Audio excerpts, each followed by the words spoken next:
Good afternoon, and thanks for listening to the Smoke and Mirror Show. This is Rob Boyd, your host, and I'm here with my co-host Steve Skidmore and a very special guest, Jennifer Ruby. Steve, how you doing this afternoon? I'm ugly, but I'm still on top of the dirt. Excellent, excellent. I ain't Jennifer? bragging. That's not bragging rights. That's just fact. No opinion, Right. just simple fact. Jennifer, how are you this afternoon? I'm doing really well. Thank you. Well, I appreciate you joining Folks, us. absolutely. If you don't mind me jumping in here, folks, last week, and thank you for tuning in last week. Last week we had Pat Baker on, and I know that we left a lot of information wide open. Part of that was happenstance. Part of that was intentional. Today we have Ms. Ruby on, and if if you listeners will recollect from last week, we introduced you to land patents. We also introduced you to the concept of changing your political status. Now, political status aside for today's show, we're going to focus on the land patent issue. What we did not cover last week that we will today is process and expectations. Everybody wants to know, okay, we've got all this information now, how do we put it to use? That's why we've got Jennifer on today. Jennifer has really been through the mill. I mean, the powers that be have hammered on you from the day you popped your head out, haven't they, Jennifer? Absolutely. Well, let's get a brief introduction to who Jennifer Ruby is and how you came about to studying and implementing this land patent issue or information. Well, my background is an interior designer, and so that is kind of right brain thinking. And law, of course, is very left brain analytical. So it was very much a challenge for me to switch my research topics. But one day, my property tax was like, I don't know, it was like $400 or something like that. It's 400 and something. And the very next day, it had more than doubled. It was over 100%. Wow. And that is actually illegal. And when you have a homestead exemption in place, they are only lawfully allowed to go up 10% a year. And so that was quite a shock. Well, I tried to, protest it, and they wouldn't do anything about it. And so I kept thinking, well, surely there is some way that I can affect some change here, because they don't have any interest in my land. They've never even mowed the lawn once, much less given any valuable consideration into this thing. And so that's when I decided I was going to start researching land patents and land titles. Good. So you met Pat Baker how? I take it that Pat Baker was your primary and first source for patent information. Is that correct? I believe it was, yes. Okay. A friend of mine said that even though I had listened to him on Deborah's show and Randy and Eddie's show, Rule of Law Radio, right, that they had actually gotten a hold of him and talked to him in person or over the phone or whatever. And so I said, well, I need to talk to him because I've got some questions. So we began our friendship and have been pretty close friends now for several years. And okay, then you met Pat very much the same way I did. I used to be a broadcaster on Rule of Law Radio, and Pat used to be the guy out in West Texas that was literally hanging off a water tower to get a signal. Right. I mean, he lives way out in the middle of absolutely nothing, and he likes it that way. Yeah, he does. Yep. We need to go visit him, by the way. Say it again? I said we need to go visit him sometime, actually. Absolutely, yeah. Let's make plans on doing that. So once you learn some of the benefits of land patents, there being really no detriment unless a good fight you consider to be a detriment. But you're definitely going to get a good fight out of this. Right. But when you learned that you do have relief in this, where did you first turn for substantive information on the issue of land patents? Well, I have been listening to a fella that is Rob Ryder. And one of the first things he mentioned was that land titles are pretty much a uncompleted contract. And what he was saying was that in any type of a legal contract, you have a offer, and then you have a consideration, and you have acceptance, and then consideration. And he said yes, that basically all of these land titles in the last, 60 or 80 years have been such that the offer is made, and the person that is the grantor, he signs the contract as offering you this land, and his signature is notarized. But you never sign the deed that you are accepting the offer, which leaves this contract totally unconsummated. Gotcha. And so I started thinking about that, and I thought, okay, how can I do that? So then I thought I would like to amend my deed. Well, the county clerk said, oh, no, you can't do it that way. And so I kind of argued with her a little bit, and she says, no, you probably are going to need to do a correction of deed. So I tried to do a correction of deed, and I'll tell you what, they just came down on me like nobody's business. They did not like that, and they got the district attorney involved. And he kept telling me, no, you don't want to do that. That's only for banks. That's for governments and things like that. You don't need to do that. And I said, but I want to do that. And he kept saying, no, you don't need to do that. And I kept saying, but I want to do that. And finally, I came up with all the statutes that stated that I had the right to correct my deed and to acknowledge and accept that we were accepting what was being offered. And finally, he got so frustrated with me, and he goes, okay, just come on up and record it. And I said, thank you, I will be up to record it. And that is one of the first things that happened. And then we had the next battle with trying to get the acceptance, the acknowledgement and acceptance of the land patent, and doing a declaration of that. And he did not like that. It sounds like we jumped ahead a little bit. Okay. The process. Let's first go back a little bit to last week. There's two types of patents you can get in Texas. Now, the other 49 states don't know, but in Texas, you can go to the state of Texas, the corporate state of Texas, and have new patent issued.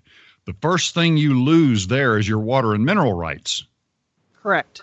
Okay.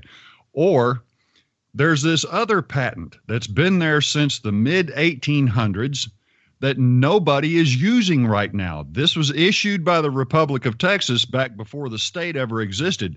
That patent is still there, but nobody is using it. The heirs cannot claim it because they have sold it, subdivided it, chopped it, diced it up. They no longer have a claim to it, but you have documentation. If you have purchased land or purchased a house lot or a house with a lot, you've got what's called a deed. The deed is an instrument evidencing the conveyance of property or land. Correct. Now, what property? Well, that property would be outlined by your plat map. The meets and bounds on your plat map is what property that you're trying to accept the existing patent on. Correct. So that is part of the key process to bringing forward that original patent that I wanted to delve into. What documents do you need? what kind of foundation do you need to set? How do you set the stage to introduce these documents? Where do you go to get these documents? What type of documents do you need to complete the process of securing your 1800s patent here in Texas? Okay. The first thing that you need to do is have a meets and bounds Survey. Could be your survey. plat But yes, you need the survey, and then you need your plat map. And the plat is actually the drawing of everything, whereas the survey is the description, so many degrees this way, so many feet that way, that type of thing. Gotcha. And now, Pat actually, excuse me just a moment, Pat actually said that he started an abstract. Right. Well, that's your do- chain of title. Did you do an abstract on yours? Yes. I've got Okay. the complete unbroken chain of title all the way back to the severance of the sovereign. Okay. And that's part what of the an process. abstract is. Yeah. Okay. It's the abstract company will do it for you, but they want like 500 and up. Even if you just have a couple links that you are missing, they have a minimum fee, and they have pretty well stopped doing this. You have a real difficult time finding an abstract company anymore, and the reason for that is because they are in the business of selling you title insurance. And if you can prove that you have an unbroken, totally clean chain of title all the way back to the severance of the sovereign, then guess what? You don't need to buy title insurance company. Yeah, you have no need for their services. Right. So Yeah, a lot of you the, can do it abstract yourself, companies but it were does tied to take title some time. companies. Say that again, Rob. A lot of the abstract companies were partners or subsidiaries of title companies, and that's why they're all going away, because the title companies have no interest in giving you peace of mind on your deed. Correct. They want you to pay for their insurance. Yeah. You only Pay need for our insurance if there's protection. an unsurety out there. Right.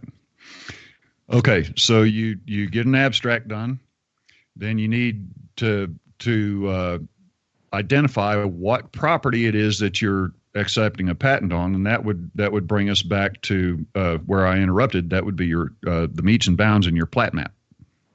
Right. Okay. And that actually ties it to the real soil of the land that you are claiming. Gotcha. And it's your part and parcel of the original land grant. Okay. Because you're not claiming the whole thing. That would be fraud. Other people are living there. But you have a part and parcel, and you are the assignee of that part and parcel as demonstrated through your chain of title. Gotcha. Now you're going to need an instrument evidencing the conveyance of this property, are you not? Yes. That would be a deed of some sort. Right. That would be your original deed that you are doing an acknowledgement and acceptance of, and maybe doing a correction of the title, because they don't seem to want to allow you to sign it at the closing table. Mm-hmm. However, you have like a 3-day window after. Well, there's the not closing. even a space. There's not even. I went back and looked at my deed. There's not even a space for me to sign. Yeah. They just conveniently left that out. That's right. Imagine that. That's right. Yeah. Okay. So far we've gotten the documents that you're going to need would be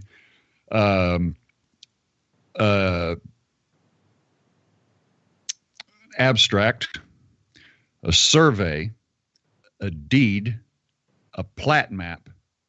Now you need a copy of the original patent. Is that correct? Correct. And you Certified. get that in Texas. Yes, you need a certified copy. In Texas, you need that to get that at the General Land Office in Austin. 1700 North Congress, just 3 blocks north of the Capitol Dome. Right. Now, you can go into that, if you're in Texas, you can go into that building on the ground floor, turn to your left, and look for something called archives. Right. There are a lot of helpful people in there because they don't see public very much. They don't have much interaction. So just grab one of those bats off the rafters and say, here's what I need. And they really know their software pretty well and are very helpful for the most part. Even if you don't know, a whole lot about it, they can look you up even just with your address. But most people will take the Flat map? Not the plat map, but the survey, and it'll say abstract something or other, and it'll give you the original patent grantee name, and that's your abstract. And so when you go to that land office, you can tell them, I'm in this abstract with this patent, and they'll look it up that way, or sometimes they'll just look it up from your regular address and try to determine which survey you're on. What little piece of dirt belongs to you? Right. Okay. So we've gotten an abstract, a deed, a survey, a plat map, and a copy of the original land patent. Those are 5 documents, and all of which need to be certified. Right. So for your deed, your plat, your deed and your plat map may not necessarily be in public record. A lot of times they're not, especially if you live in a subdivision. Right. They have totally changed it to block and lot number.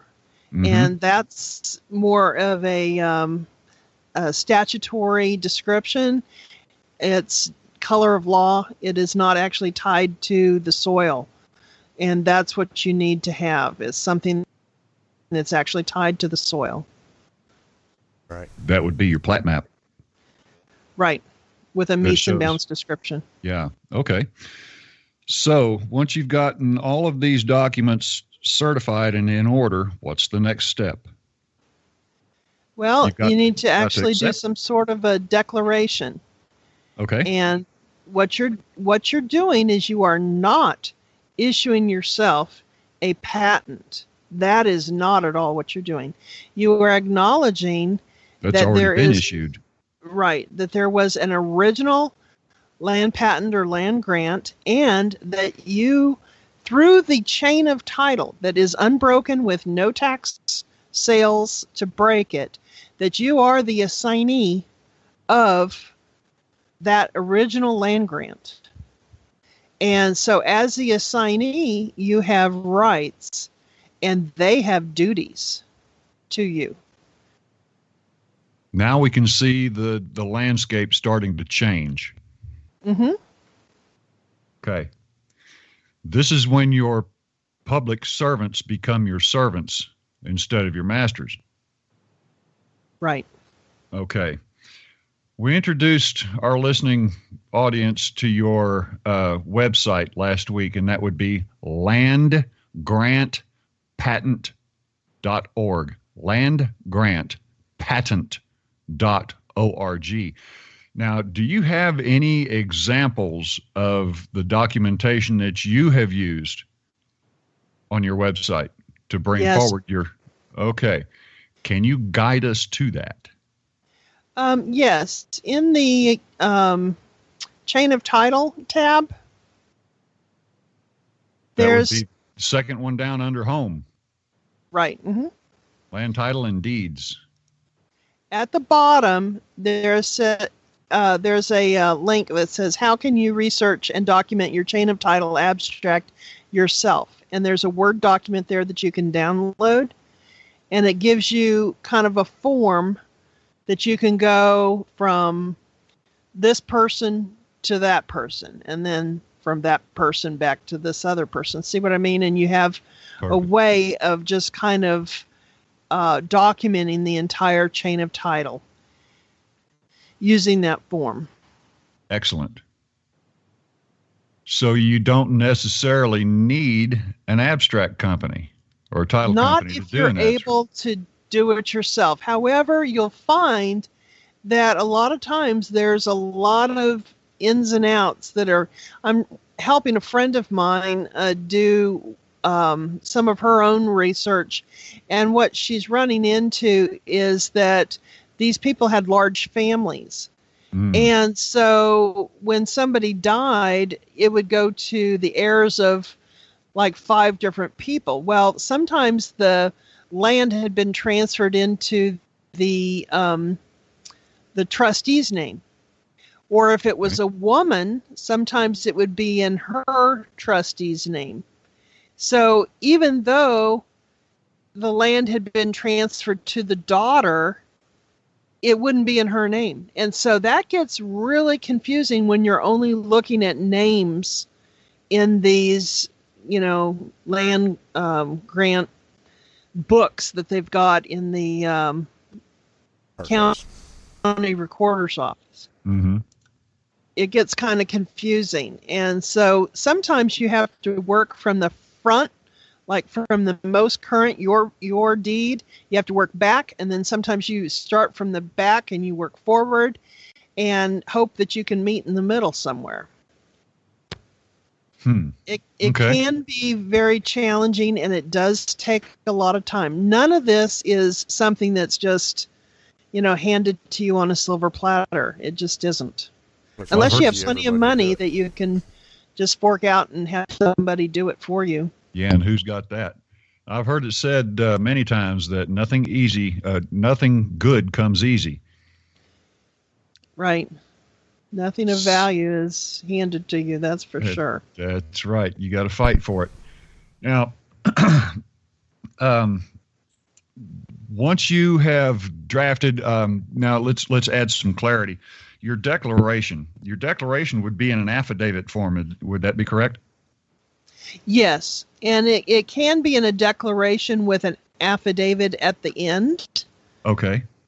Now, just for peace of mind, a declaration, legally speaking, a declaration and an affidavit can be the same, but are not necessarily. It depends on how they're drafted. Right. So, along with any other information that you're going to hear on this broadcast, please do your own research. Right. We are now, granted, Jennifer's been there, done that. None of us here are the end all to be all. If we knew the truth, the whole truth, and nothing but the truth, our hands would not be upon the Bible. Our names would be in it. So, what I'm saying is never take, particularly in legal matters, never take anybody's word for it. What we're trying to give you here is a reasonable basis upon which you can start your own research. Right. Yep. Okay. So with that said, in your declaration, what was it that you were conveying? What message was it that you were putting out in your declaration, Jennifer? Basically, what I did was I put in there that I was accepting the original land grant. Let me see. I'm looking at mine. And there's a file number on that. Is that right. correct? The GLO right. file number?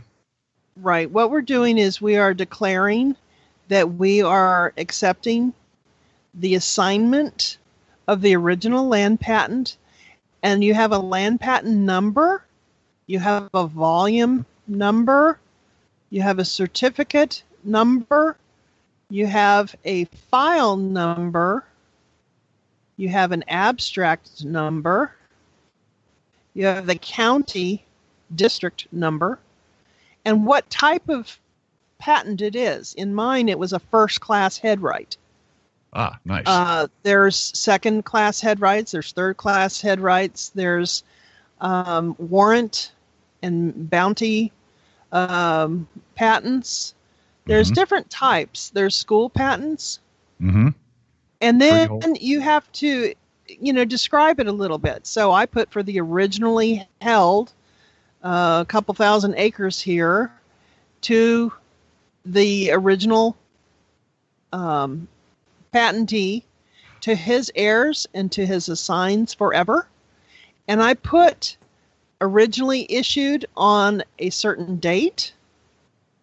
And I acknowledge the Lord as being the original grantee. And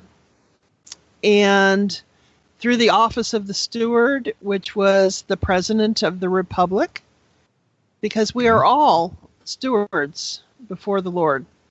And so, and then I'm saying that we updated it through the president that was sitting in office at that time.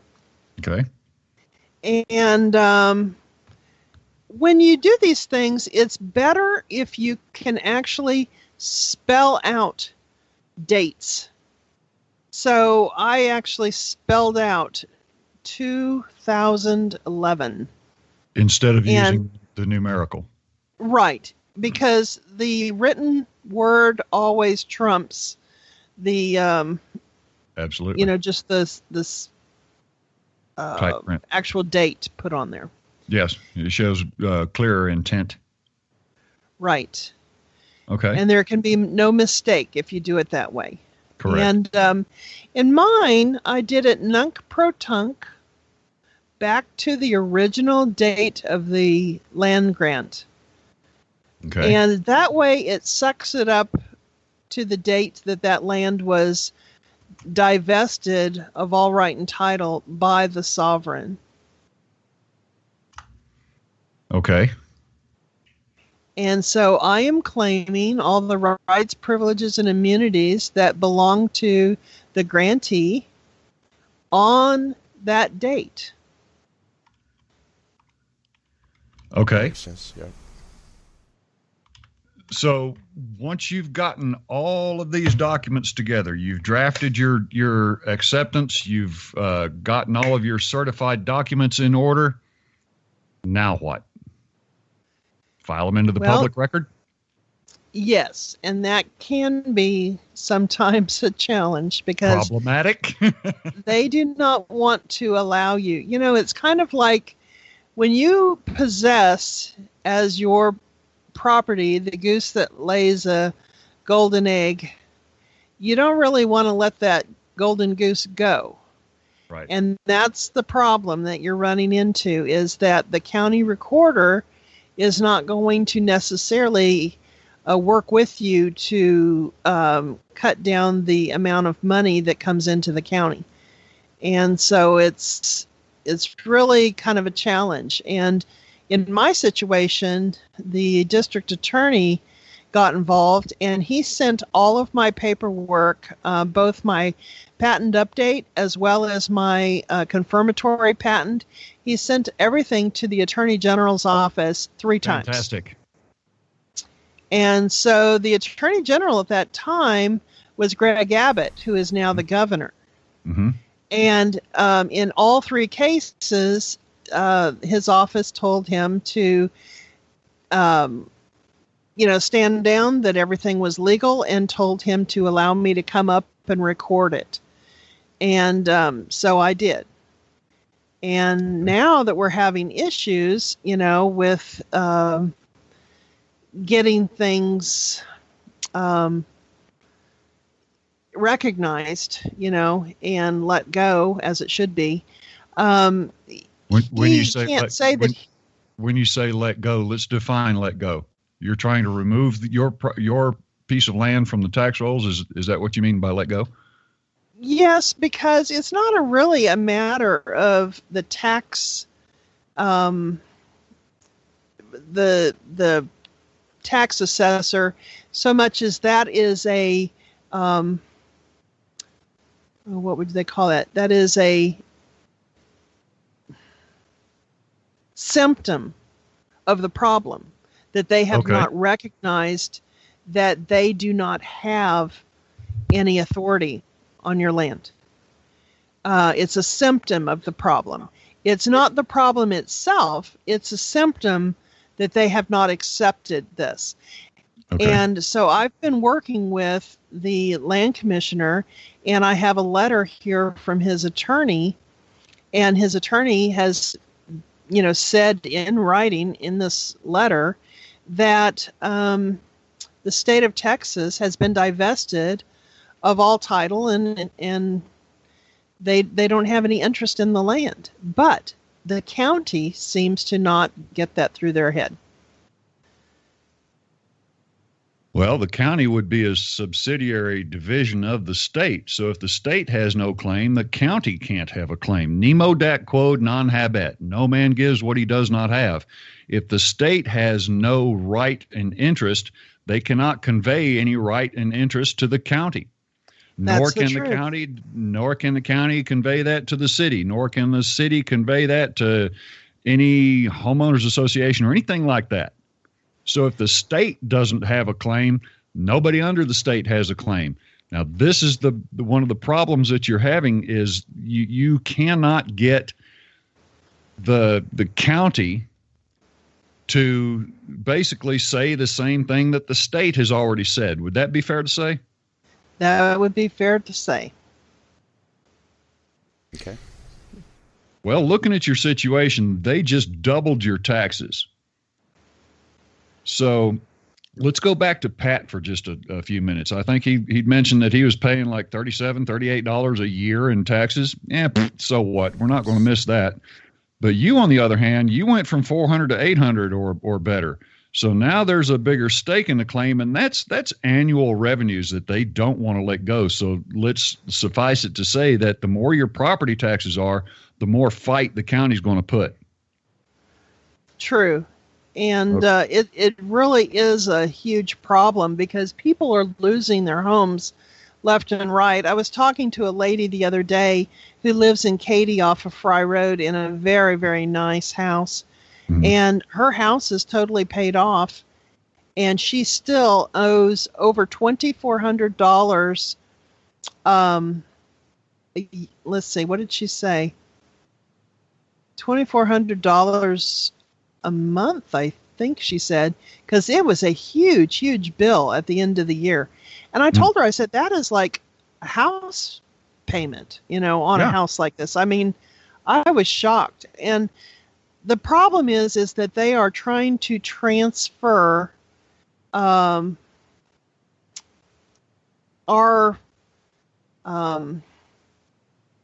financial resources from our pockets to theirs. And who is they? Who is the they? Government. Okay. The government. I mean, have you noticed the huge amount of reverse mortgages? Oh, yeah. Being advertised all over? And the problem is they do not tell the people, they do not disclose to the people that the minute your husband dies, you literally have less than 90 days and you have to be out of your house. Mm-hmm. Because they are going to kick you out and put you on the street the minute your husband dies. Mm-hmm. And they always do it in the husband's name because he usually, typically, statistically, dies first. So they do not put it in both of your names. And if they do, then the amount of money that they're willing to loan is significantly decreased. Mm. So there's a real conspiracy to get people to use their titles to their land as collateral for loans and stuff. Mm-hmm. And it's so that they can default you. Pat was telling me the other day that it's a land grab. He's been paying his payments every month on time. And for the last 2 months, he has been getting a notice that they never got one of them. And he's like, excuse me, I've been paying consistently. And, why should you have to pay registered mail every month just to make sure that they credit your account properly? You shouldn't. You shouldn't. You should be able to just pay it. If you do, then over the time of that contract, they should owe you the accumulation of all the mailing. Right. But I told him, I said, what they're trying to do is default you so that they can, repossess the land. And he said, yeah, he understood that completely. Mm-hmm. It's a redistribution of wealth. Right. Through the grabbing of land. That's where all of our wealth resides, by the way, folks. If you don't own land, you have no wealth. All you have is debt. And it's Right. on your back, and it's on the backs of your children and grandchildren unless we do something about it. Now, how do you fix that? You got to own something, and you can't own land, the most important commodity that is available to mankind. You cannot own land by deed. You simply, if you have land by deed, you simply have possession of land with ownership interest. That is not the same as ownership. Right. So let's get back to the process. When you've gathered all your documents, they're all certified, and you've drafted your declaration or acceptance, and you file everything into the public record. Eventually you will. Now, you're like you did, Jennifer, you had a lot of hurdles to jump, but you eventually got the county clerk to file your documents. Yes. Now, do you allow anybody enough time after this is put into the public record? Everybody has constructive notice. Anybody can go to the public record and check it out. Now, you're going to allow anybody and everybody who might have a stake in a claim on your land to come forward and say, hey, I saw this in the public record, and I've done some research, and I've got a stake on that land there. Part of that's mine. I'm entitled to some of that.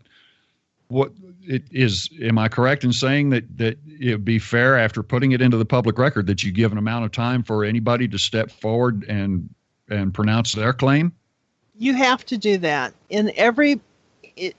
To do or to receive equity, you have to give equity. And part of that is public notice. Of equity. Right. You have to give public notice. So once I filed this into the county record and recorded it there, what I did was I took out a public notice in the legal section of our newspaper. Okay. And I ran it for 2 weeks, and you may want to run it for longer, but it's very expensive. But you just go ahead and you do that. And then when you get done with your time that you've run it in the paper, and you have to give them like 30 days notice so that they have 30 days to come and make a claim. Them being anybody, correct? Right. Anybody, but they have to actually bring their evidence that they have a superior claim to yours on your land. You're not claiming your neighbor's land. You're not claiming other people's land in that patent. You're only claiming the metes and bounds to your piece of property. That which has been conveyed to you. Right. And you have proof of the conveyance, and you have the metes and bounds, and you have your chain of title. And so now you have a legal notice giving everybody an opportunity to come and to rebut your notice, and they have 30 days to do that. Did you happen to send a copy of that to the property tax office? Oh yes. And what was their response? They definitely were noticed. They ignored it. Huh. Interesting. What happened though was that when acceptance. Tacit acquiescence. So what I did was I went ahead and got all of this noticed in the county newspaper, and then the county newspaper in the legal department, they give you an affidavit of publishing with tear sheets. So I put my affidavit of publishing, my 2 tear sheets together, and a copy of the notice. What is a tear sheet? A tear sheet is an actual Xerox copy of the newspaper article itself. Okay. So it was the legal notice that was in the newspaper. Gotcha. And so they sent me like a Xerox of both of those and gave me a copy of the original, which, eventually is going to fall apart. But anyway, they gave me that, and then the affidavit of publishing. Okay. And so then I wrote a confirmatory patent. and it was a confirmation of patent instrument, and I wrote that up and put that as one of the exhibits. And then I did a common law homestead declaration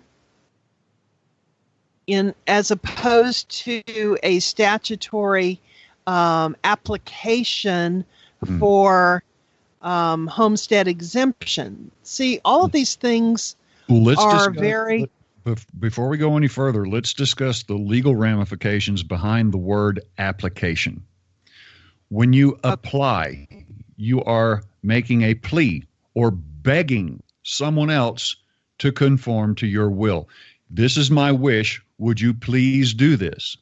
Now, if the other side says, no, we're not going to do that, you're pretty much left with no remedy. The reason I bring this up is that if I own something, let's say I own a pickup truck outright, it's paid off, title's in my name. And if I let somebody like a neighbor borrow that pickup truck, I shouldn't have to go back to that neighbor and say, hey, can I have my truck back? No, I have the keys. This is my truck. I'm taking it back. I own it. I am in control here. Look at land in the same way. Why, if you own something, would you go ask someone else permission to do something with it? Right. That is a slave mentality, not a master mentality. Right. Once we begin this path, we have got to go through a paradigm shift. We are no longer the servant to the master. We are the master. They are the servant. We Subjects. Don't ask our servants to do a damn thing. We demand these things of our servants. And so long as they are within the law, our servants must comply. Right. Would you agree? Yes. But they don't always, do they? No. More times than not. Yeah, exactly. So you've been doing, when did you first start filing paperwork to secure your patent? In February, I believe it was February of 2011. And at that time, all of my property taxes were totally caught up to date. Everything was on the up and up. And they knew that I had given them notice that my land title had been perfected.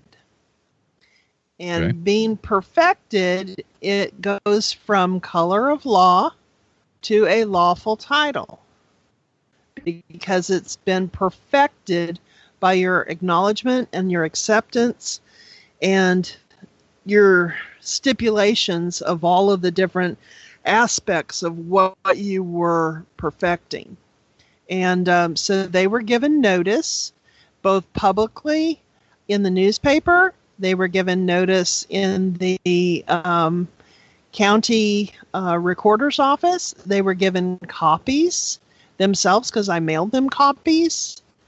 Then they were given a copy of the... Let me pause you right there. There's a difference there, a legal difference. When you put something in the paper or put something in the county records, that is constructive notice. Actual notice is when you send a copy of those filings to a party who you think might claim an interest, such as the tax office. So Right. you gave them not only constructive notice, you gave them actual notice. Right. And I'm sure you did this registered mail. Yes. Okay. Sorry to And interrupt. then I did a confirmatory patent and gave them copies of that. And at that time, I started doing open records requests. And I asked them to send me a copy of all of the properties in the county that the county claimed an interest to. And they sent me a CD-ROM with a huge spreadsheet and all these different properties, anywhere from the jail, the library, all the different county buildings, a county courthouse, all of the different easements and properties that the county had title to. And then they sent me a answer and told me that they did not know who had an equitable interest in my land. Well, when you were going through that litany of things that they owned, I noticed the absence of privately owned land. Absolutely. Absolutely. And that's why the county appraiser can go on to commercial property and inspect it and inventory things and whatever for property tax, but they have to ask permission of a private owner's to come onto their property. They're not allowed just to walk into your home or whatever. And if you do not grant them permission and they enter your property anyway, what is that called? Trespass. Wow, it's two things if you've brought forward your patent, isn't it? Yep. That would be a criminal trespass and a patent infringement. Yes. Ouch. Okay, so the stakes are the benefits on our end, the landowner's end, they're increasing, as where the detriment on the tax office and the powers that be's end, that is increasing. Yes. Okay. Now we can see a power shift here. Mm-hmm. Well, let me shift gears just right quick. I had something in my head for several years, and that's NAFTA. I'm sure most of our listening audience is familiar with NAFTA. There is or was plans on the table for a NAFTA highway to come up from Mexico to go through Texas and through the rest of the United States on into Canada. This thing was slated to be a couple of miles wide at least. Mm-hmm. But if that would be taken by the land that highway would be placed on would be taken by eminent domain. How do you stop eminent domain? By showing your chain of title and your superior title to theirs. You perfect your land patent. Now imagine if all along the southern border, the border between Mexico and the United States, if there was a solid band of patented land, they could not run their highway. Period. It would shut the NAFTA project down cold dead in its tracks. In theory. It's interesting. Yeah, well, it's interesting too, because right now I have a friend who has a piece of property in the Commonwealth of Pennsylvania, and they are trying to do eminent domain on it.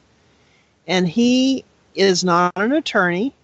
He has just spent months studying my webpage, and he has been doing his due diligence and writing his own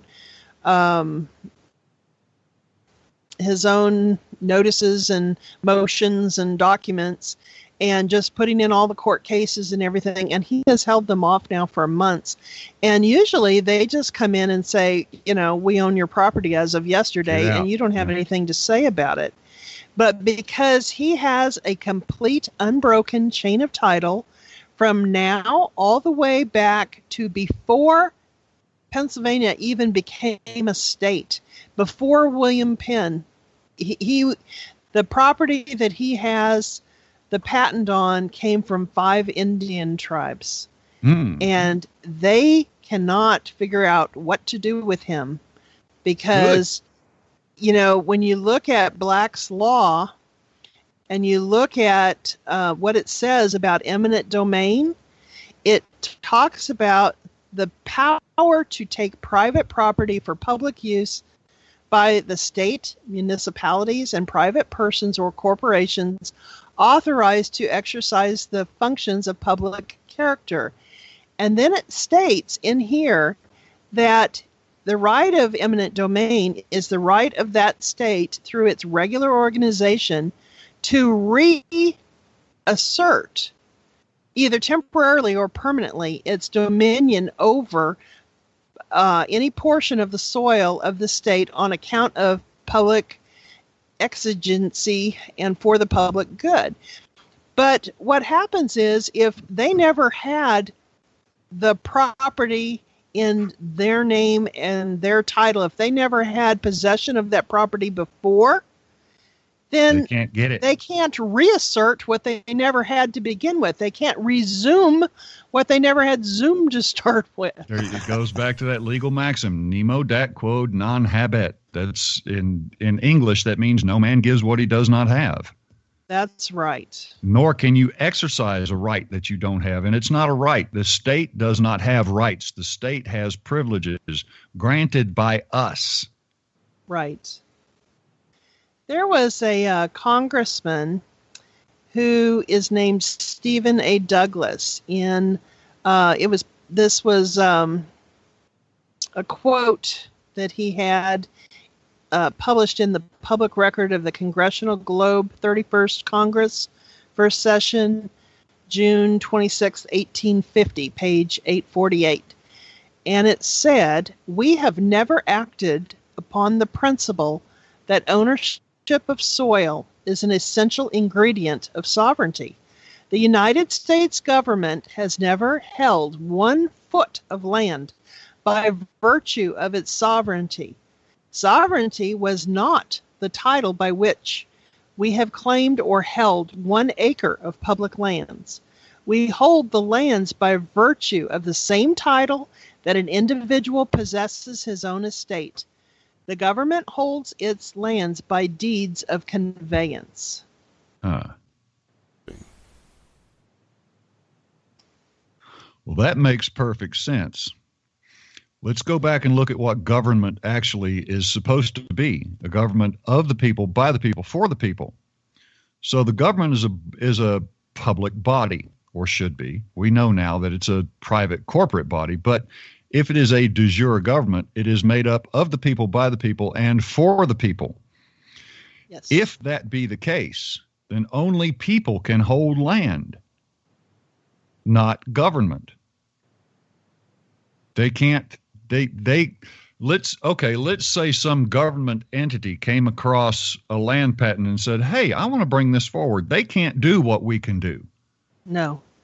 They cannot do what we can do. And this, I believe, is why the tax office stands mute when you give them actual notice of your the perfection of your patent. It's because they are forbidden to have a claim in it.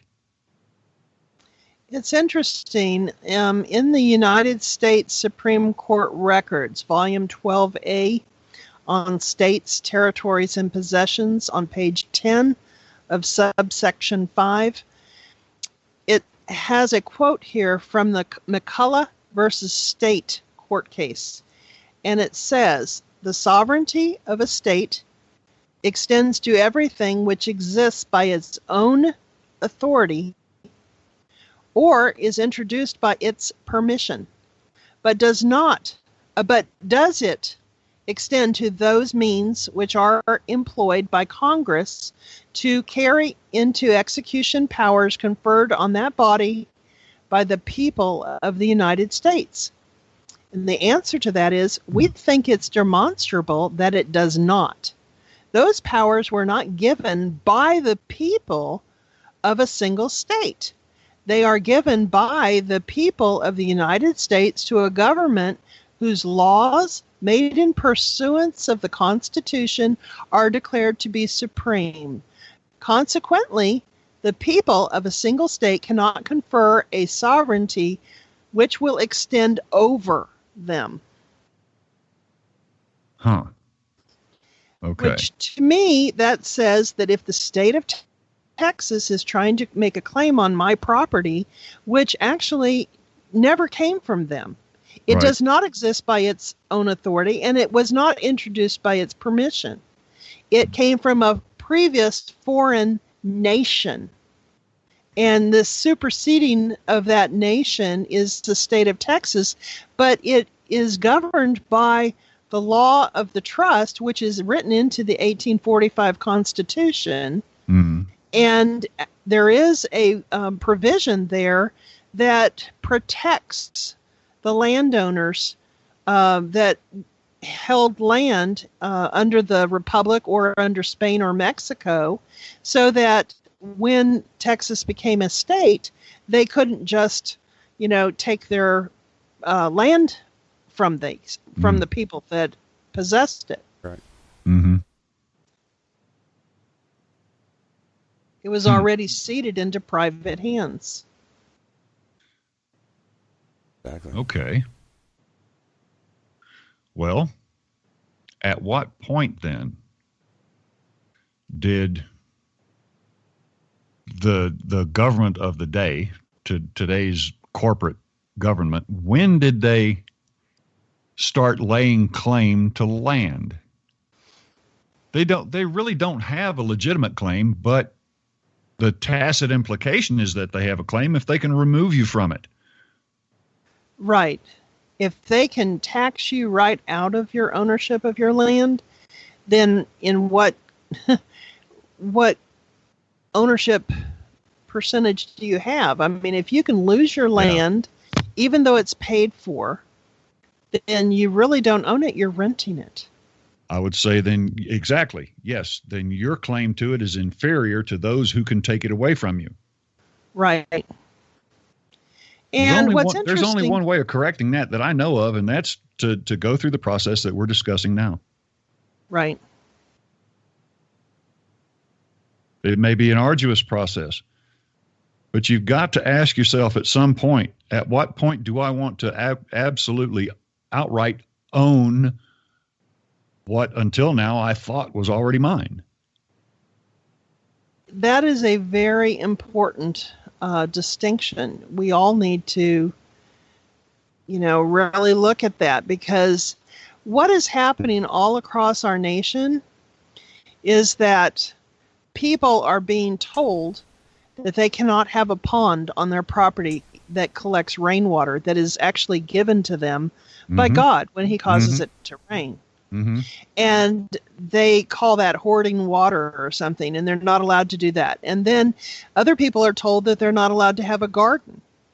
And other people are told that they're not allowed to have a pig with a black curly tail. And other people are told that they're not allowed to have solar power and not be hooked up to the grid. Yeah. See, at what point are you willing to draw the line and say, this is my land, and you have no interest in it. You have no authority. You have no jurisdiction. You have no standing to even contest my land grant. What is interesting is in Texas, in the library of the University of Texas.edu, they have a statutory document section. Okay. And it was very interesting because they repeated these phrases several times.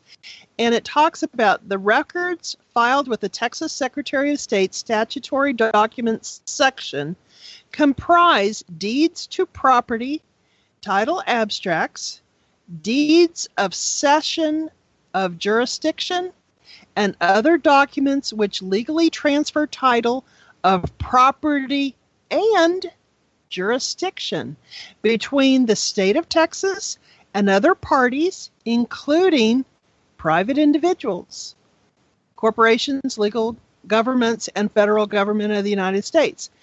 And it says that repeatedly all the way down. It was amazing to me when I saw it, because it goes hand in hand.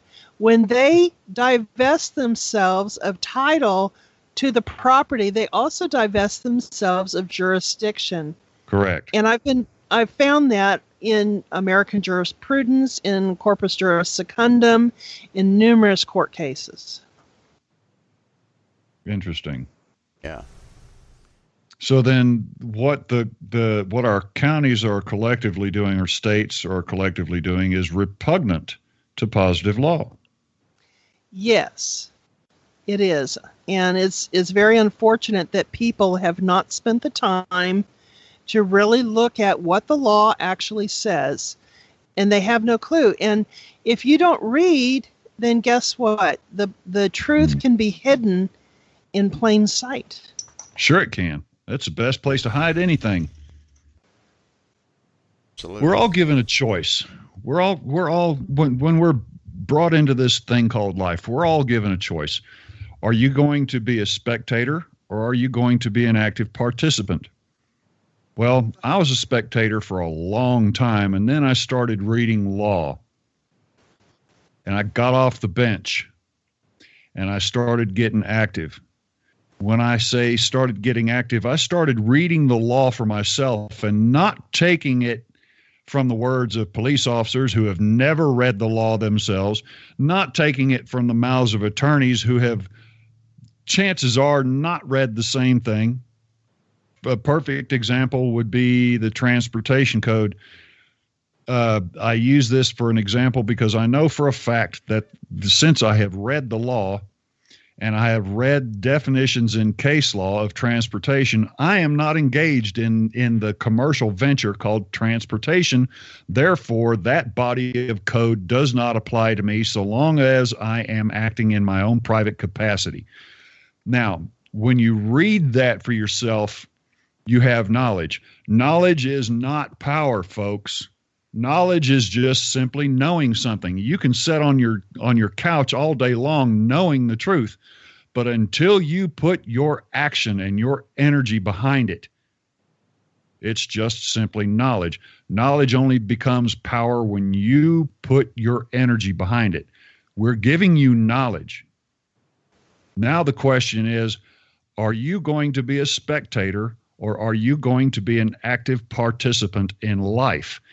If you are willing to be a slave to your government, then you might as well just turn this radio broadcast off, go take your blue pill, and good luck with life. Myself, my conscience will not allow that. When I gained knowledge that there is remedy, I set forth to not only get that remedy for myself, but to also tell others that, hey, there's a remedy out here. Yep. And Jennifer is doing a very, very good job today. Thank you very much, Jennifer, of conveying that remedy to you folks. So let's go. Okay, I'm carrying on here like this is something really, really important. Let's go back and look at some of the benefits of establishing or correcting your land patent.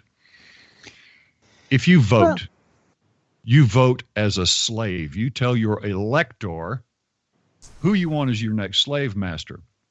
Benefit. Go back to your Constitution, your state Constitution and the Constitution for the United States of America. Who can elect? Only landowners. We're going back to that deed thing.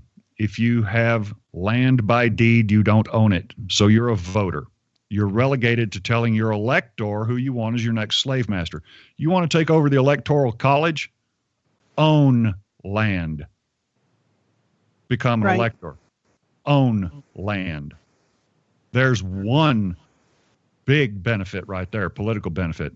Another benefit, you own everything. Once you bring forward your land patent, you outright own you have what is referred to as allodial title to everything from the very center of the earth up through your property lines and literally out into space.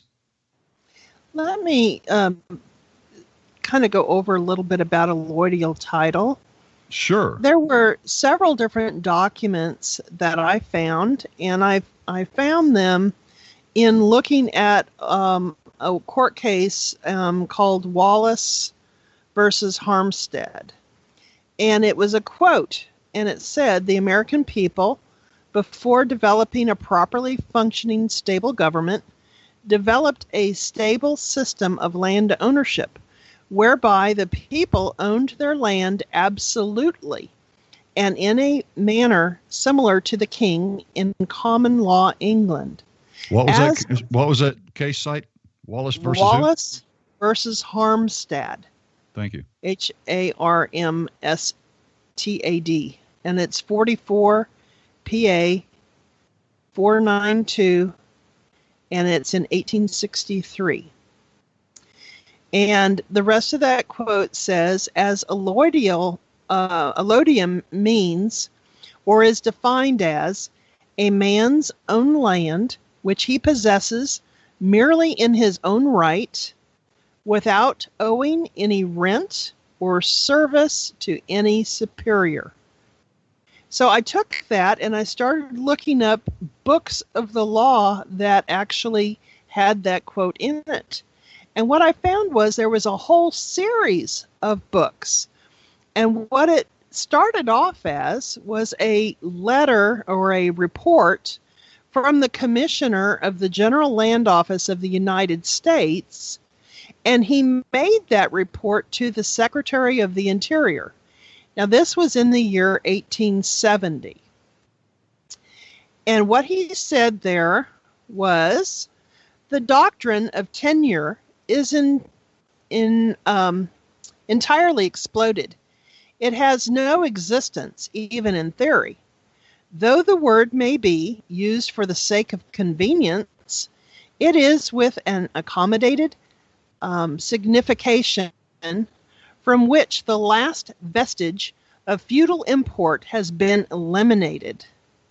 The individual title derived from the government involves the entire transfer of the ownership of the soil.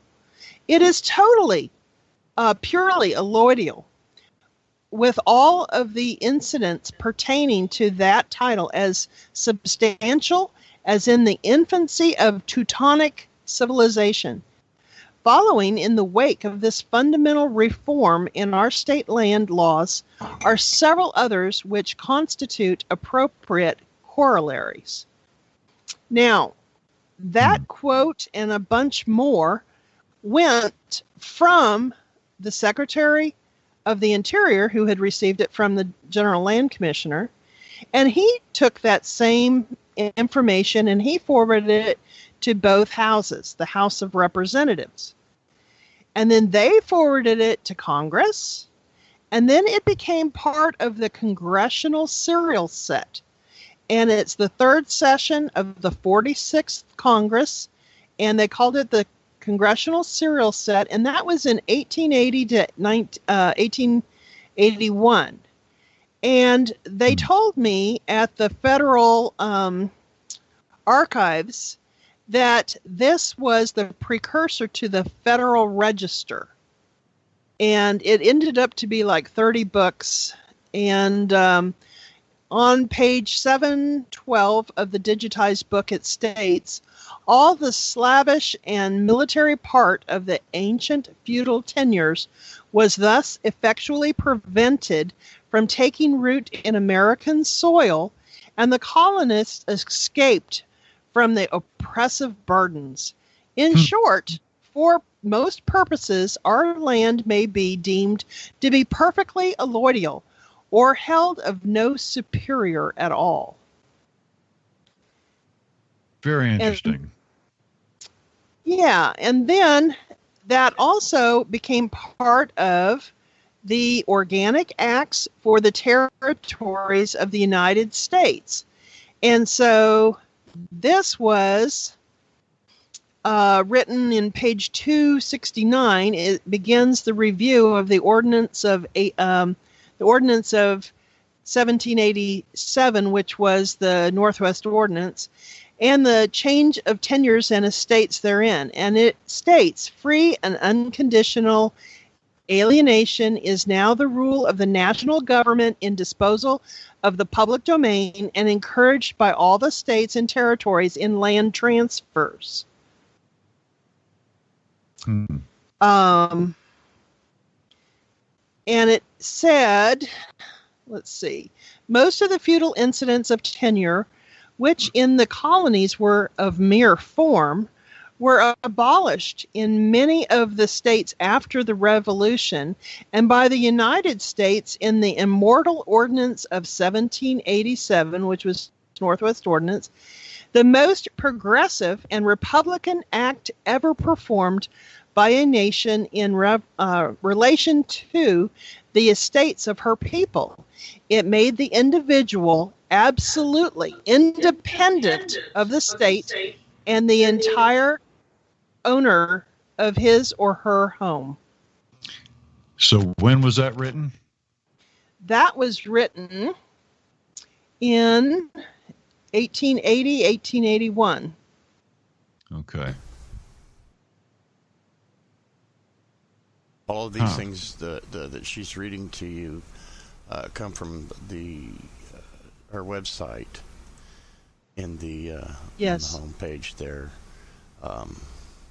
When you look at the law section- and historical books of authority, you can download them and read them for yourself. Thank you. Jennifer, you've done a great job on this website. Thank you for putting this information out there. This is indispensable.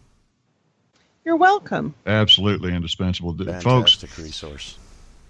I don't care if you have a deed to land. I don't care if you rent. You're affected by this directly, not indirectly. You're affected directly. Every time someone loses land to a government entity, we, the people, lose a little bit more power. Yep. And every day we're losing ground. And It's time we, the people, not the public, but we, the people, got back on top of our business and set things back the way they should be. I've heard it said there's the way it is and there's the way it should be, and that's just the way it is. Well, that's a defeatist attitude. I don't accept that. I don't accept that. You're already defeated if that's your attitude. Yeah. Change only comes through pressure, and pressure can only be applied by the right people.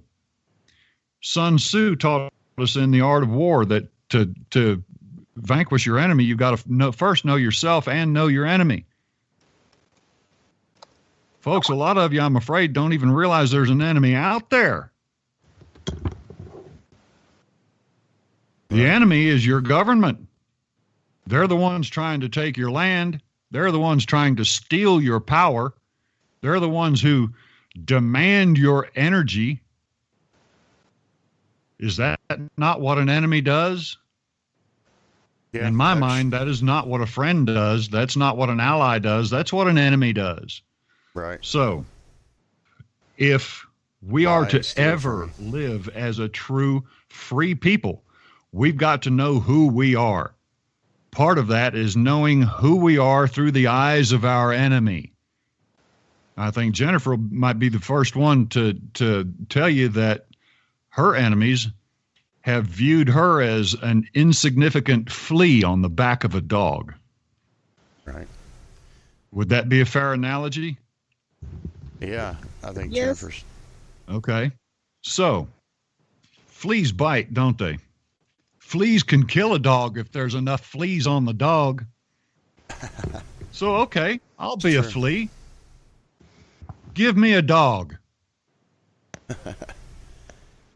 We live in a beast system.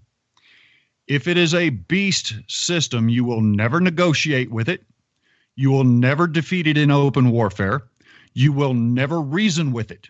The only thing you can do to protect yourself and your interest in your property is to starve it to death. Starve the beast. That is your only alternative. Starve it to death. Anything else is a waste of your energy, and that's what your enemy wants you to do. Waste your energy on frivolous fights. Yeah. That's why they put so much of their energy back into fighting people like Jennifer, because they realize that she's onto something. God forbid she should have a conversation with her neighbors and discuss her success. That would mean the end of county revenue generation through extortion. But you really have to look at the law as its original purpose was to protect land rights. Yes, and now that's turned on We have us. gotten so far 180 degrees Yeah, it's been different. flipped I completely don't upside view down. the law as my enemy. I view it as being misdirected through really miseducation or people that are just too lazy to read what the law actually says. But when you really look at it, say for instance, we all know about Thomas Jefferson's private letter that he talked about separation of church and state.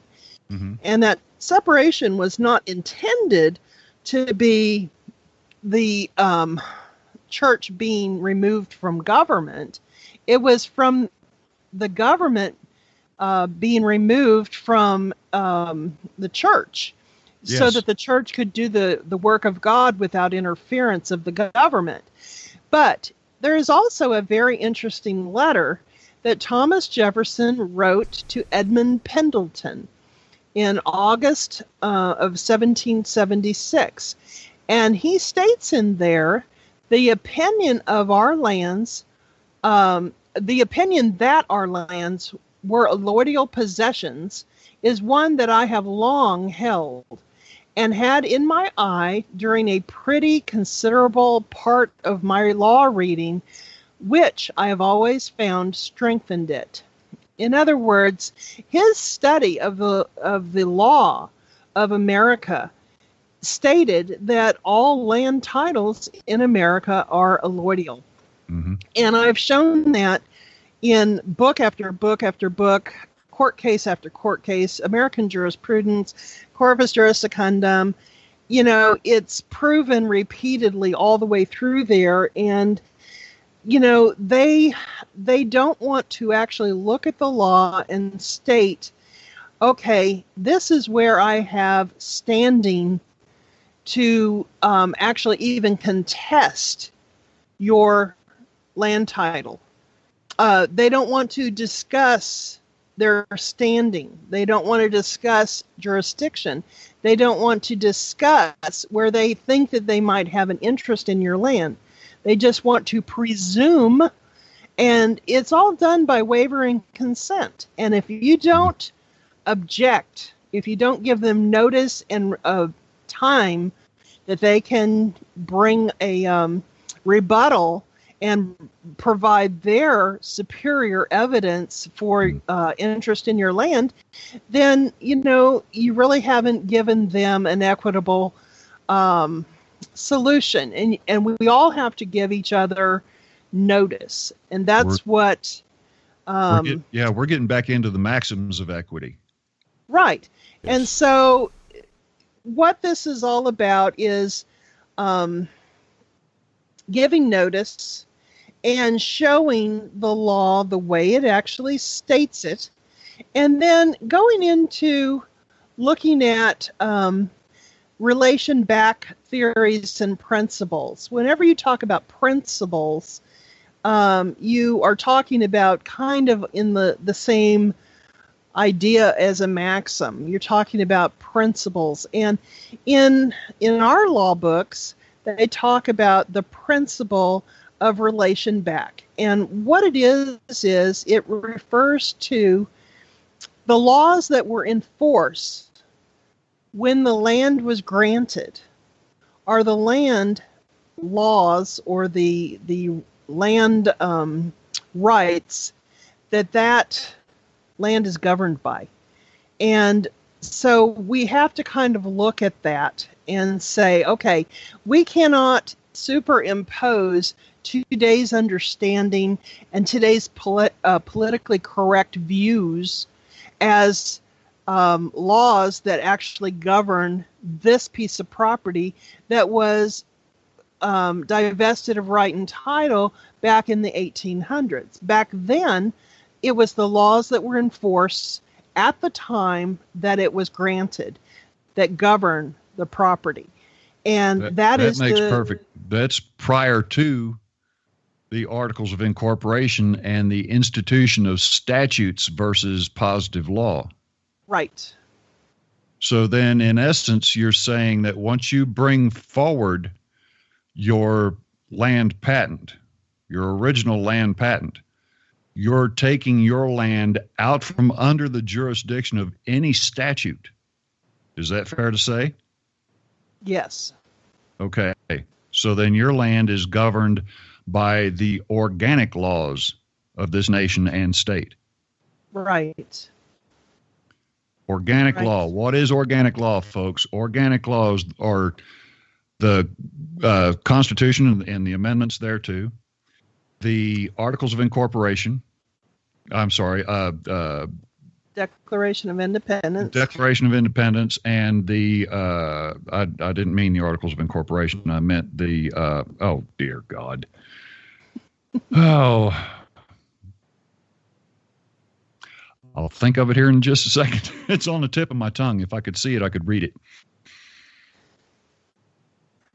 In one of these, I have all of that written out. And let me see here. I think it may be on the rights versus privileges page.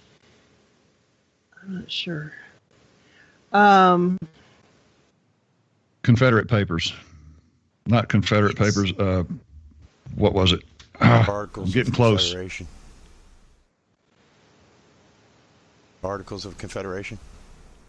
That might Yes. be. Yeah. Anyway, that's pretty much all there is to organic law. All right. Organic law is absent statute because it predates statute. Four So pieces by of the bringing your Declaration of patent forward, Independence. you're bringing the old law with you. Right. Declaration of Independence, Articles of Confederation, Northwest Ordinance, and the Constitution. There you go, Northwest Ordinance and Articles of Confederation. That's it. There's your organic law, folks. That's it. So in equity, statute does not exist. No. No, and I'm starting to head that direction more and more. I have found in 6 years of fighting with them about my land title that they really, really don't care about upholding the law, unfortunately. No, they just do what they want. What I have found is that they really like to go with policy and practice, waive and consent. If Yep. you don't know what your rights are, you don't have any. And they really don't want to look at what the law says. They want to just pretty much Collect money.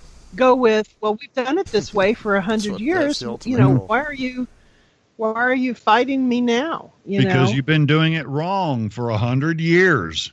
About time to change. Yeah. Right. Just because this is the way you do it doesn't mean you're doing it right. And I want it done right. You're my servant. Do it right.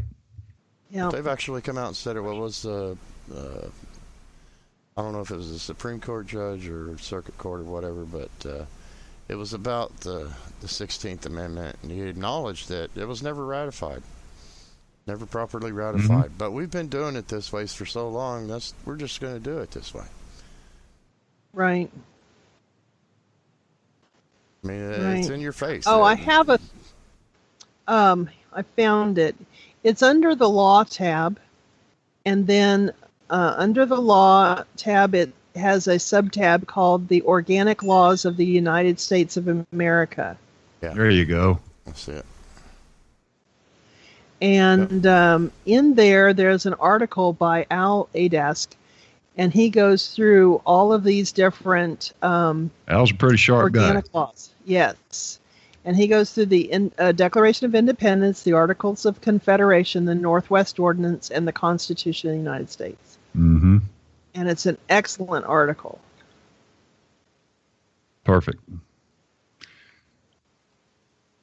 Yeah, Al Adask is one very, very good legal researcher. I would separate Al by saying he is Al Adask is a legal researcher, not a legal theorist. There's a lot of legal theorists out there, folks. When I mean legal theorists, there's a lot of people that come up with these harebrained ideas and get other people to go out there and guinea pig on this stuff, and the other people wind up getting in trouble. This is why I say do your own research. Right. Right. Don't take my word for anything. Anything we say is just a good starting point. That's right. Something Absolutely. called due diligence, and And anytime you start off on a legal process, due diligence belongs to you and you alone. Right. Jennifer, one of the chatters in the chat room, Hal Anthony, he also does a radio show here, and he's very familiar with the workings of the law and such. He says Jennifer needs to find these theft by extortion and coercion statutes in your state, which is Texas, and have the county officials signing the letter making a claim for your property to show cause how, in absence of any evidence, that official is not committing 4 counts of felony theft by extortion and coercion through acts or omissions under color of authority. Wow. Ouch. Ooh, I like that. I thought you might. Yeah. I really want to get Hal on the show with us sometime. He's very knowledgeable. You can find his podcasts on the Real Liberty Media website there. From what I understand, Hal started out with the miners, defending some miners. They had some problems, and I'm not that familiar with the story, but I really would like to get Hal on with us to discuss all this stuff. He's very knowledgeable, and he's all in all these things. He has gone further on to say the organic document creates the obligations and duties of government to the exclusive property possessor.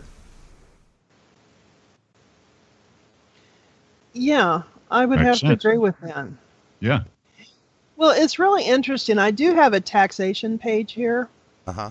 And I go through and I give you kind of my argument, and then I go through and give you a whole bunch of the original laws and things. And the original law that created the authority to charge property tax, it's really kind of interesting because it tells you who is to be charged this property tax. Uh-huh. And this property tax was not to be charged to men and women for their shelter from the elements. It was to be charged to businesses. And these businesses that actually created money and revenue off of their land. Because, you have to remember way back when, people may own 1,200 acres, but only 200 they could claim as homesteaded. Right. And in that 200 that was homesteaded, they were expected to earn a living off of their land. Mm-hmm. And so when you look at that, it tells you, it says an act defining what money and property is subject to taxation or exemption, and the mode of listing the same. And when you look at that, you see that originally it was passed in 1876. Well, my land was granted in 1845. Ah. See what I mean? So this land law, or the laws that were enforced when the land was granted, had no exceptions, no restrictions.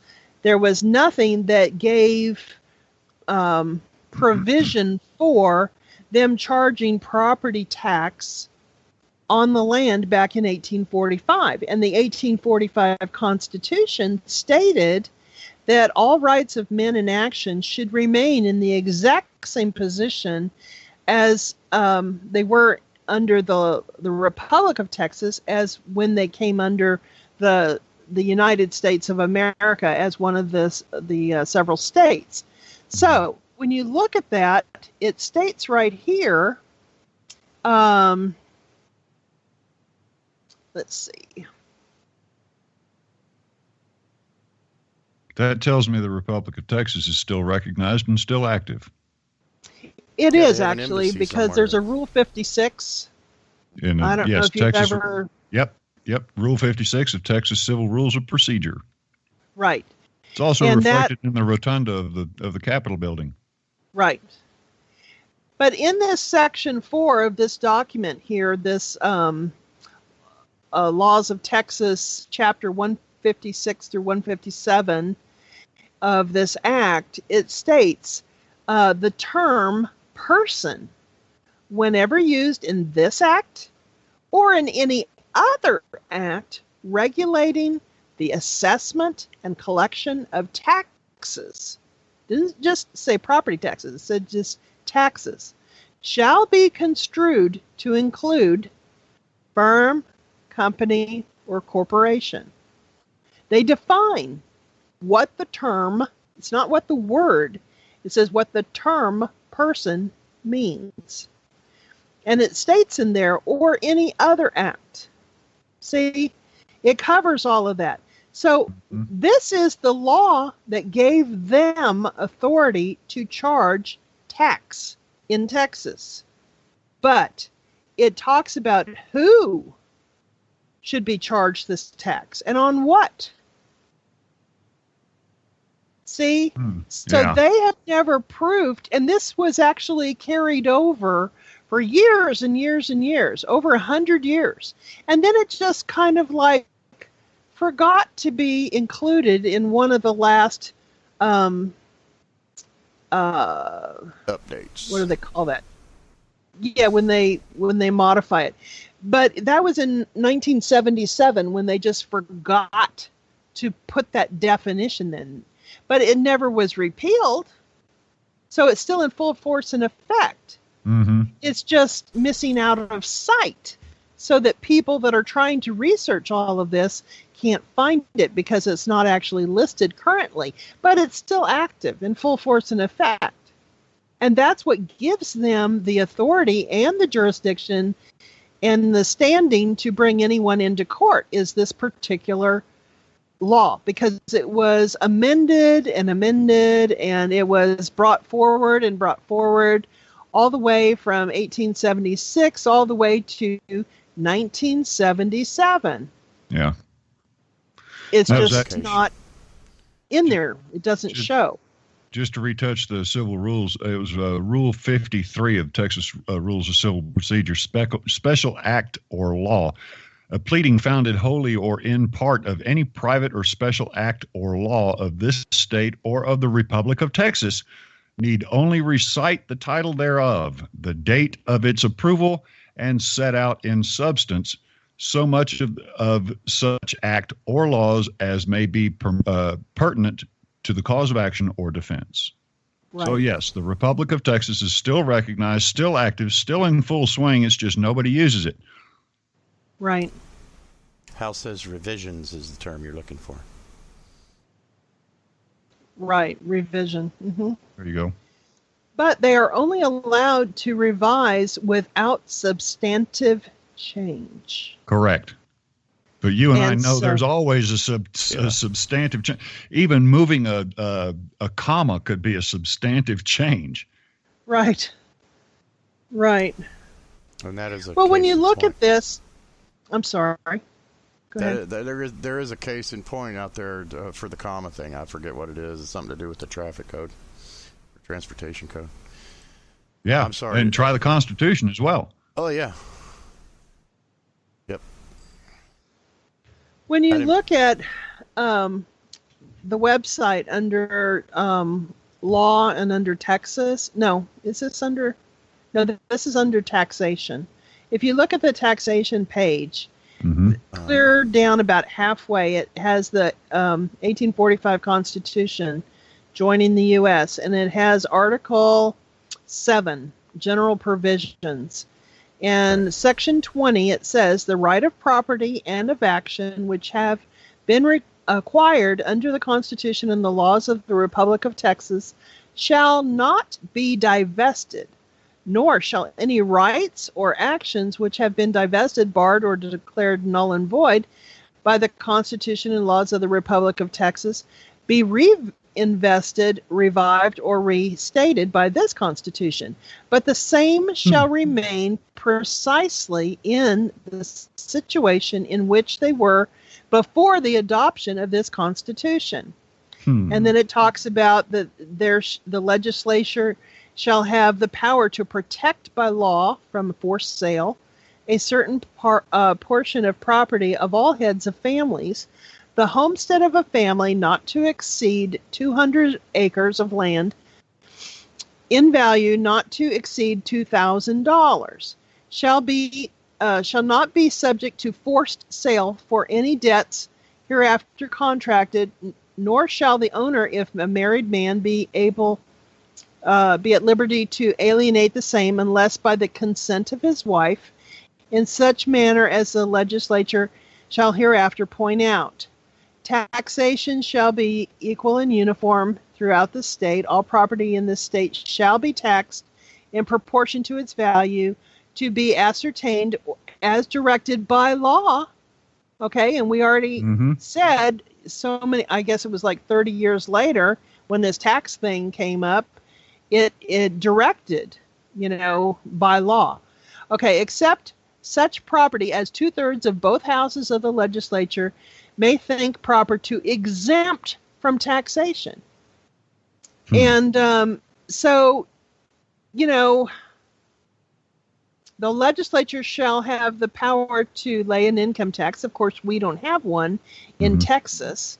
And to tax all persons, there you go again, pursuing any occupation, trade, or profession, provided that the term occupation shall not be construed to apply to the pursuits either agricultural or mechanical. So that protects the farmer and people like that grow our food.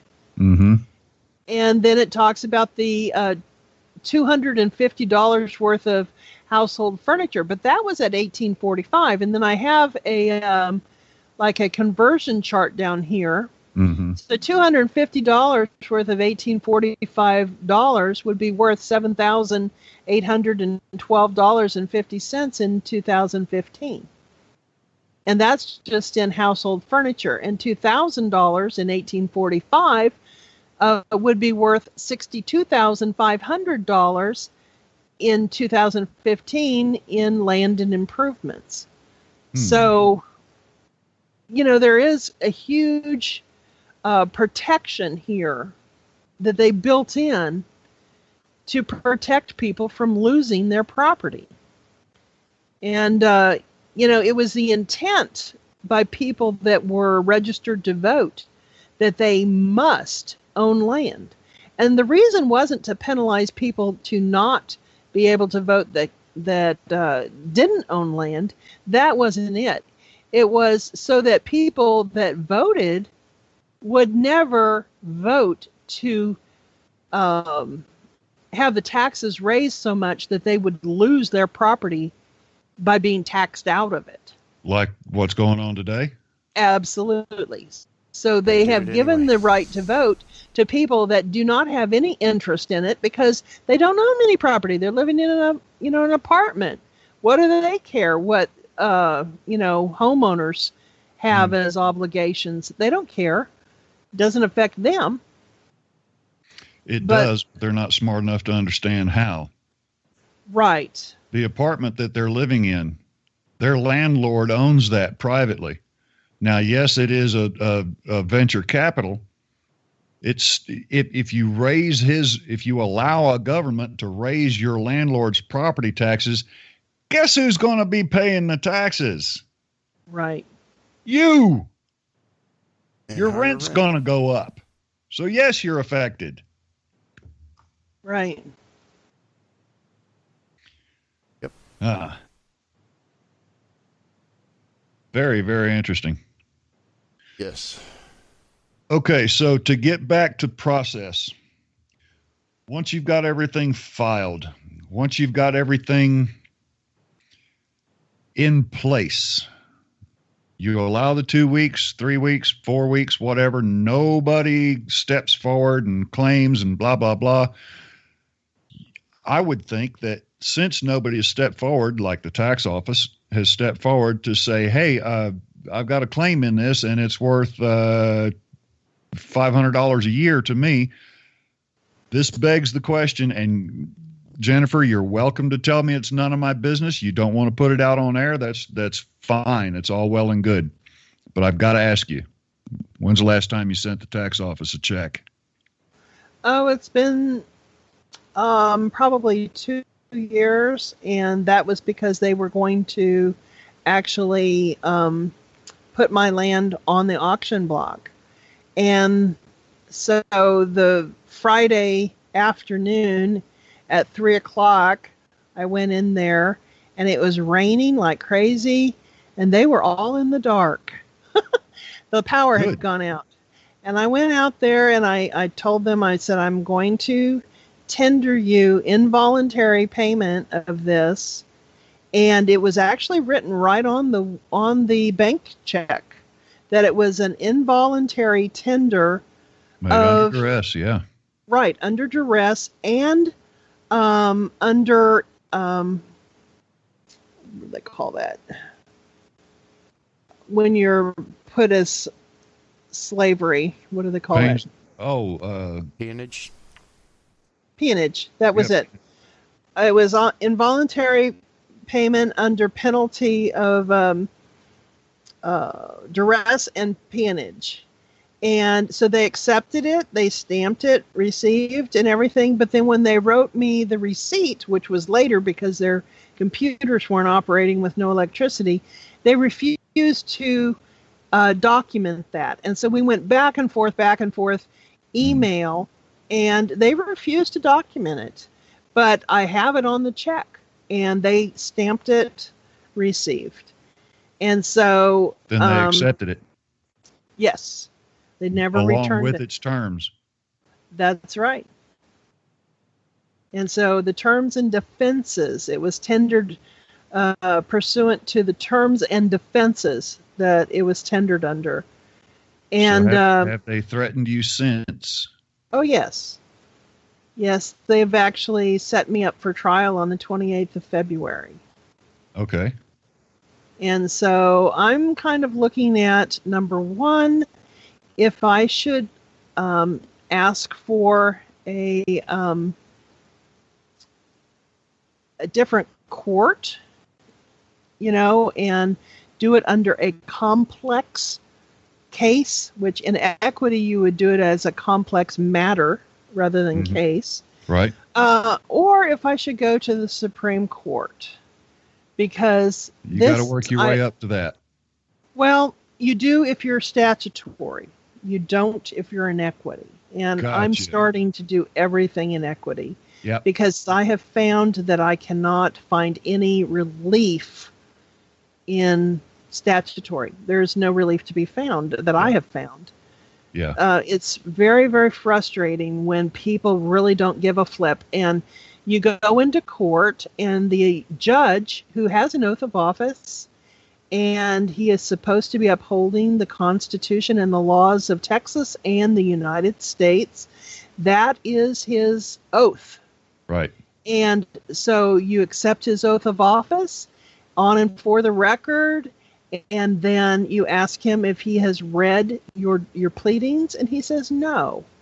And so you say, would you like to read them now? No, let's just go ahead and proceed. Well, I'm challenging jurisdiction. And he just lets the other party just proceed, and I'm sitting here, objecting. Mm-hmm. And he just, overridden, and so when I get ready to, give my evidence, he says, we don't have time for you to read your evidence into the court record.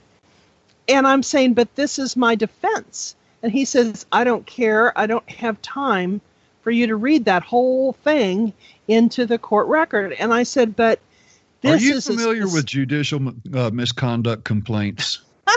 Yes. And they take 2 years to even get them to look at it. Yeah. And once they look at it, they really don't do a whole lot. They basically say, we're going to give him a private censure, and then everything remains the same way it is. Wonder if you can put a lien on his oath and bond.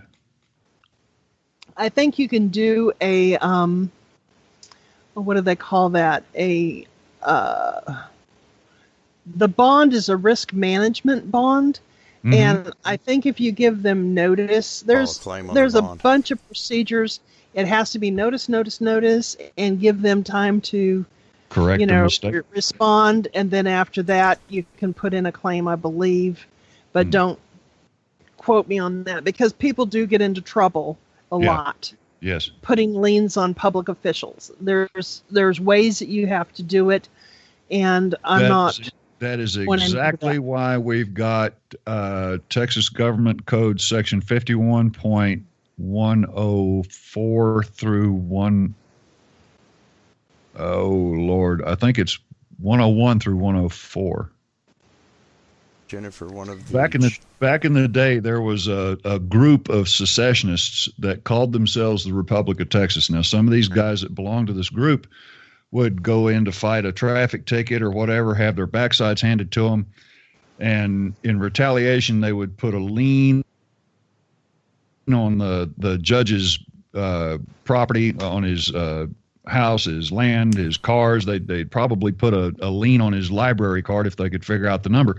But this was really starting to become an encumbrance and a hindrance to those seated in power. So those seated a little higher listened to the lobbyists and created this body of statute for the removal of fictitious liens through Republic of Texas type pleadings. But that's a double-edged sword, too, because a notice of lien is not the same as a lien that is actually court-ordered. So when you have not had your day in court and you've not been noticed properly and whatever and gone through the court process and had a judgment against you, then these wonderful IRS liens have no force and effect either, other than they ruin your credit, because they are not truly a lien. They are just a notice of lien. Right. And so the problem is that the court clerks are so afraid of the IRS because, of the way that they're run, that they will not actually follow the law.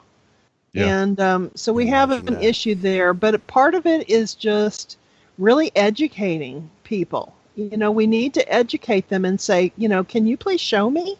And I find that if you ask questions, you can make notices and things, but if you ask a question and say, I'd like for you to show me where you're finding that, because, I really haven't been able to find it, and I've looked and looked, and, and you do it that way, you're less to be viewed as an enemy. And I really don't want to be viewed as an enemy or a belligerent. I try very hard to keep things very positive, and I'm very friendly when I go in there. And I try very hard, but it's difficult when they really don't care what the law says. Let me enlighten you to something. There's somebody a whole lot smarter than I am a long time ago determined that rights belong to the belligerent litigant. Rights belong only to the belligerent litigant. But you don't have to be rude to be belligerent. No, I don't guess that I want to be considered a belligerent. I would like to be considered someone who actually knows my status, which has been corrected. Good. And, I'm a private American, not a U.S. citizen, because U.S. citizen is pretty much determined to be a corporation citizen of Washington, D.C. Correct. And I've never lived in Washington, D.C. I don't work in Washington, D.C. And I really don't have anything to do with Washington, D.C. So try not to. I'm not a U.S. citizen. Jennifer, I'm an American, and my estate is actually located in my birth state where my birth certificate was issued. So it's kind of like Maddie Ross of Yale County in True Grit. I am Jennifer Ruby, and I am of Phoenix, Arizona. So, that's the domicile of my mother when I was born. Jennifer. So I don't know. You have to kind of look at all of these different nuances, but the main thing is that you want to stay as polite as courteous. cordial, courteous as possible. Amicable. And I find that in equity, you try to extend equity if you expect to receive equity. And so you Correct. want to just basically state the truth in love and be wise as serpents and harmless as doves. And, if the court wishes to give you remedy, then you have to do it in an equitable fashion. Correct me if Right. I'm wrong, Jennifer, but courts of equity are governed by 20 maxims. Yes. Folks, if you want to get into this and know your enemy, or at least know the battleground, There's Yeah, some I would strange say the maxims, battleground. too. do a, We do wanna a look search into for the those. 20 maxims of equity and become very, very familiar with them. I have them actually on my website. Under the law tab, Mm-hmm. at the very bottom, I have the maxims of equity. And when you look at this law Got tab, it. you'll find I have all of the Black's Law dictionaries 1 through 7, I think, under there. And they're all in PDF in a PDF graft here. And you can download just the books that you want. I've Perfect. got Blackstone's commentaries. I've got Bouvier. I've got the maxims of law, the legal maxims of law. I've got a lot here. I've tried to put Before- A lot everything of that our I maxims, can a lot of find. our maxims come from Bouvier and Blackstone. Right, they're right in the Right. front part of the Mm-hmm. We're dictionary. down to about 8 Mhm. minutes here. Jennifer, Hal on the in the chat room here again has asked me to ask you or tell you this. Have Jennifer consider, if she's a defendant defending a patent against a claim of control, remedy of quo warranto for the judge to prove capacity, competence, and court establishment over the subject matter of a patent upon an alleged cause of a third party without interest committing felonies, fraud, and fraud upon the court. I need to see if I can get all of his words of wisdom that he's putting into the chat and have it forwarded to me, because I'd really I like will to look copy at it it very right now closely. and Rob, post it Rob, to can you copy and paste that into her Skype? Yep, that's exactly what I'm doing. Just did. Perfect. Thank you. I really, really appreciate that. Let me grab this. Jennifer, we've got 6 minutes left. Is there anything that we have left out, or is there anything that you would like to add to today's conversation? Well, I think that the main thing is to give people that are wanting to do this research as much ammunition as possible. And when you look at my webpage, on the home page, there's 2 main PowerPoint presentations. The first one is what I kind of went over when I was going over the documents that started in the 1870s with the land commissioner forwarding. And it also goes over the Greenleaf case, which talks about whatever is included is not excluded, whatever is excluded is not included. All of that is in this PowerPoint presentation. And then the second PowerPoint presentation, where it says continue here, is just a little bit, it's a very simplistic overview of equitable expressions of trust and how it's formatted, the formation and expression of the trust. And Excellent. if you'll notice here too, I have a search engine by Google. I see And that. if you put any type of a search term in here and push go, it will search my entire site. And I've got all the meta tags and everything, and the robots go through here regularly. And so there's a lot of information that you can cut through the chase and just do a search here on the website. And then if you look here under court case sites, there is a ton of court case sites here. And a lot of them, I have actual links to the document, either in PDF or in Word, or a link to the just law or whatever, case. And then there's a tab on jurisdiction. And that is very helpful because when you look through here, it tells you what the courts, a lot of the Supreme Courts, have stated as far as what your rights are with regard to property. And it's good to know. There's a lot of information. I've tried to put as much information, everything that I study for 6 years, I've tried to put on here for free. So this is like getting, bless your heart, a ton of free information just, handed to you here. Yes. Fantastic resource. Very gracious thanks. Yes. Yeah, and if you're interested in minerals and mining and things like that, some people are interested in mineral rights and all that. I have a real good friend named Ron Gibson, and he's up in Oregon, and he is like the CEO of the second largest mining district, and he's given me permission to use a lot of his links and references that go back to his site, but they're all right here.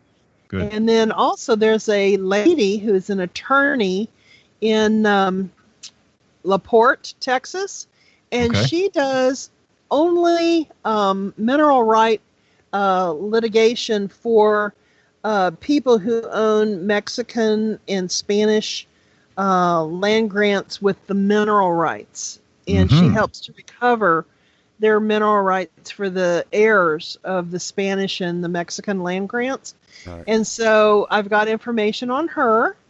And 2 minutes. Got information on eminent domain and trespass, and some on water rights when we were dealing with our county wanting to drill 10 wells that were 24 inches diameter, and they were going to pump out, I don't remember, it was like 2 million gallons, I don't remember, of water a day. Yeah. And they were going to just totally decimate our aquifer. I got very involved in water research. I hate to stop water rights is becoming an increasingly more important issue. We're out of time here. Thank you so much, Jennifer, for coming on today. I really appreciate it. You've been listening to the Smoke and Mirror Show, folks, with Jennifer Ruby talking about land patents. Thank you, Steve. Stay tuned. Coming up next is The Bridge with Kira on rlmradio.xyz. Thank you so much for tuning in, and have a wonderful afternoon. Thank you, Jennifer. You're welcome.